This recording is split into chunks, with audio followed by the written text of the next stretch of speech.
This is the final video in my Pinterest for Beginners series. If you haven't watched the previous videos, go back and watch them. The link is in the description. But by now, you know what Pinterest is, how to get set up, what keywords to use, and the right images to create for your brand. Now what we're going to do is go into what you should do in 30 days. So this will be a really simple setup to where you will not feel overwhelmed and like you want to give up. The reason we're doing this is because the number one thing I hear from people is right about the 4-week mark, they feel really confused, they don't have a plan, and they declare Pinterest doesn't work. It's not for them, which is not true because Pinterest takes a while.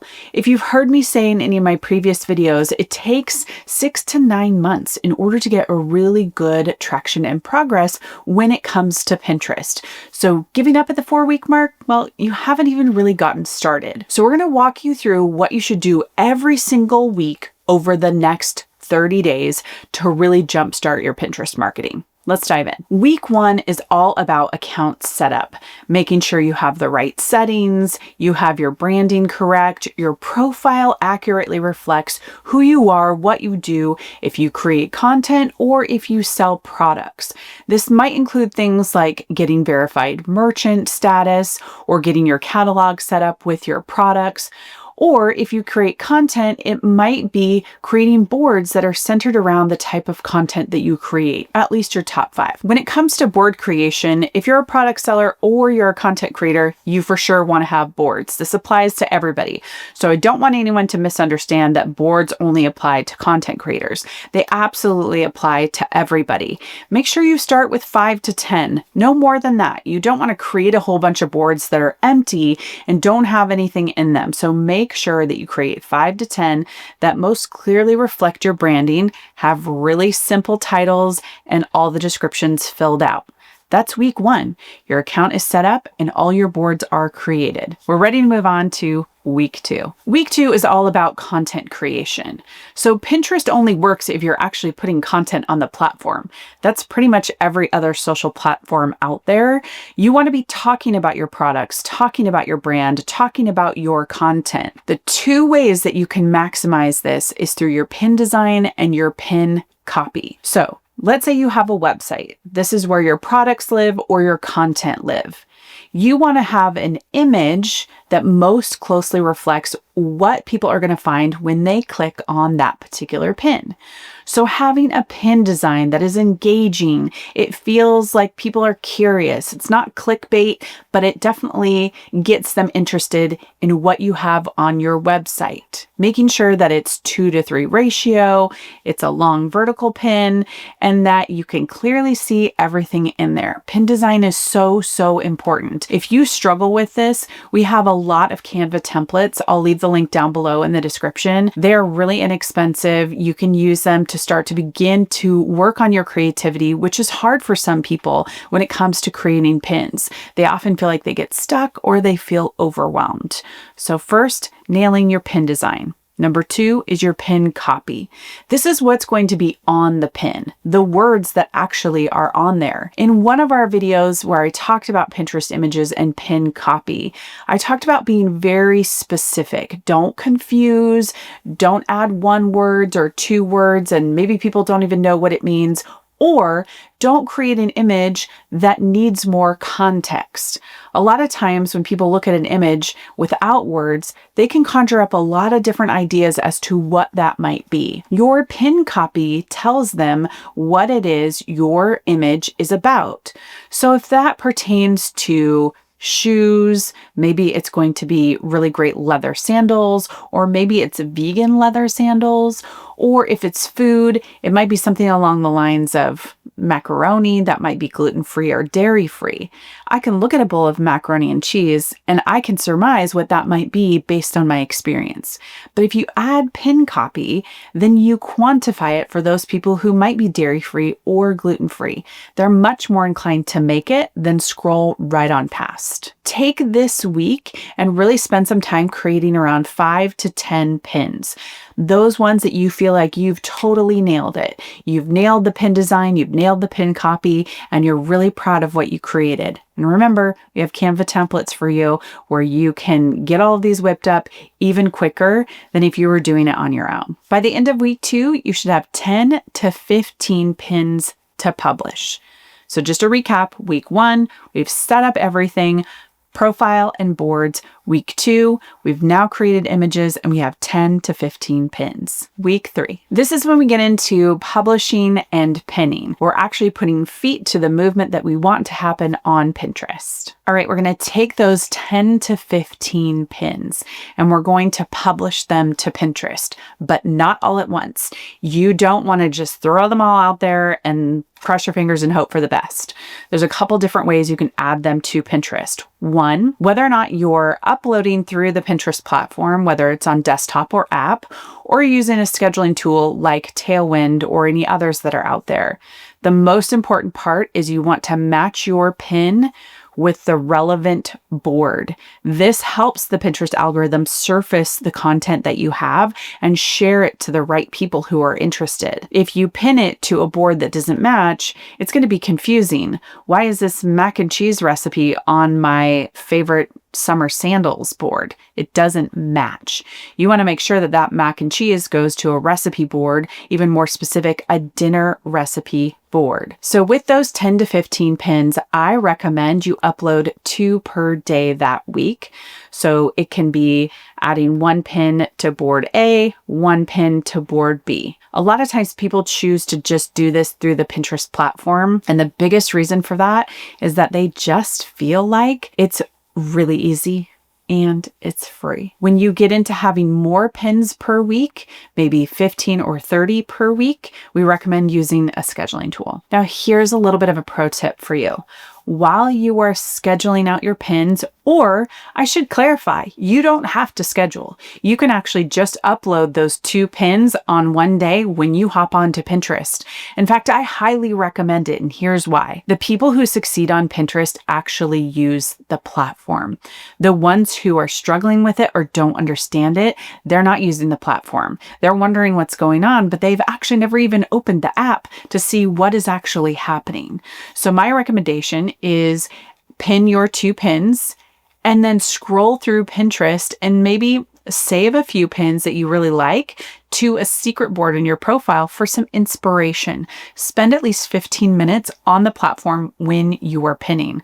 I promise you this will have big rewards in the future for you. Week 4 is all about analyzing and adjusting. Now, I use the word adjusting loosely. You don't want to go ahead and make a ton of changes because we've really just got your profile set up. We've got your image design really rocking and rolling, and we've just pinned a few things. Now, in this section of week 3, the most important part I would say is that you're establishing your system for tracking. So when you go into your next 30 days in 60 and 90, you can do a little bit more analyzing and adjusting, but in this first 30 days, I only want you to create a spreadsheet where you're tracking impressions, saves, and outbound clicks. These are the most important metrics that you should track. It can be done super easy in a spreadsheet. You can use Google Sheets, you can use Excel, whatever it is for you to track. This is what we do for our clients. We have tracked it over years and we can see patterns. In fact, just yesterday, we were able to look at a client and go back to what was happening last year in the same month and compare and contrast with this year in the same month and make some decisions based on the differences that we were seeing. So in week 3, I just want you to create a spreadsheet, label it, and then go get familiar with Pinterest analytics. Click around, go in there. I'll share a screenshot of it right here. Go ahead and just look at what Pinterest analytics has to offer. And I highly recommend you do it on your desktop. It's a little bit difficult to do it on your phone. I mean, sure, you can see stuff, but I tend to do more productive work when I'm analyzing pins than when I'm on my desktop. Now, I'm going to give you a future tip for your 60, 90, even 120 day mark. You want to look at how many pins are being saved first. The reason you want to do that is because saves for the person on Pinterest indicate future action. So this means that they found it so valuable, they don't want to forget it. So that's a lagging metric, right? People are going to go visit later. The other thing you want to consider is that impressions, who saw your pin. Now, we don't put too much weight on this because if somebody's on their phone and they're looking at the pin on the left, but yours was on the right, then they might not see it, right? So at least just track it. Keep a pulse on it. Outbound clicks is where people were really curious and where they wanted to take action. The most important thing about this is when you start to see a pattern of how many people are coming to your website, and if there's 1 to 2 pins that seem to drive a lot of that activity. That is very common with Pinterest. In fact, it's a common known thing that a lifespan of a pin is 13 months. On average. That means if you've pinned something and it goes on forever and ever, actually, there will be a lot of traffic that comes from this one particular pin. So we see a lot of activity from a few pins rather than a lot of activity from a lot of pins. You'll start to see these patterns as you get into Pinterest, but it's going to take a little bit of time. So remember, this first 30 days, we're not analyzing to make adjustments. We're just analyzing to get familiar with it. Now let's move on to what you're going to go into going into your next 30 days. And that is planning for the content in month 2. Primarily, there's only 2 things we're going to carry over. One is going to be creating your great pin design and pin copy. And that's going to go along with your content, the content that you're adding to Pinterest. I feel like I shouldn't have to say this, but I'm going to say it anyway. You absolutely have to have a link with all of the pins that you're pinning to Pinterest. So just note, you're not just uploading a pin image, you're also adding a destination link where you want them to go. The other thing you can get prepared for in the second month is the analyzation.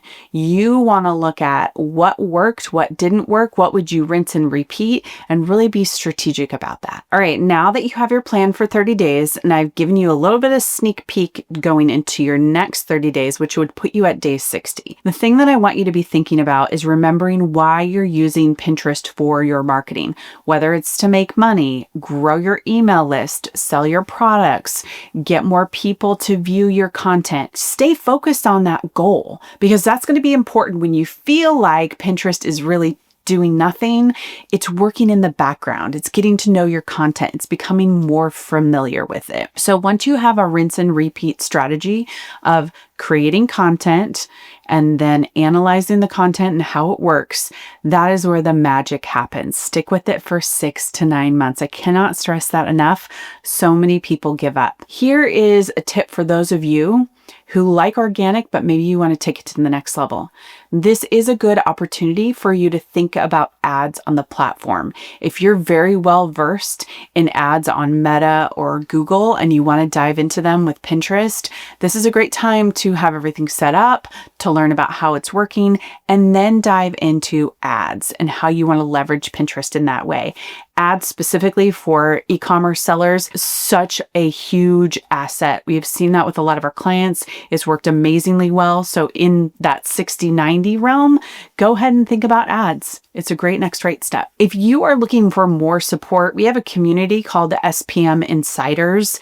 It's really a low cost per month. And this is where we dive into talking about our Pinterest images. We share the latest articles. We talk about how to troubleshoot keywords. It's really just a good place for thoughtful discussion around Pinterest. Not so much coaching and teaching, but definitely crowdsourcing ideas, which is so helpful when you are growing on a platform or just starting out. So if you want to join, click the link below in the description and join SPM Insiders. I would love to hear feedback from you. If you've watched all of these videos in our Pinterest for Beginners series, comment below. I'd love to hear maybe if there's gaps and you want me to record more information, or if there's more teaching that you want me to do, please let me know. We're going to go into another series soon about e-commerce on Pinterest. There's so much about how to make money on Pinterest, and we really want to dive into that. So that's going to be our next series coming up, but make sure you're subscribed to the channel and you like this video so that you can see more of the content that I do. If you're new to this channel,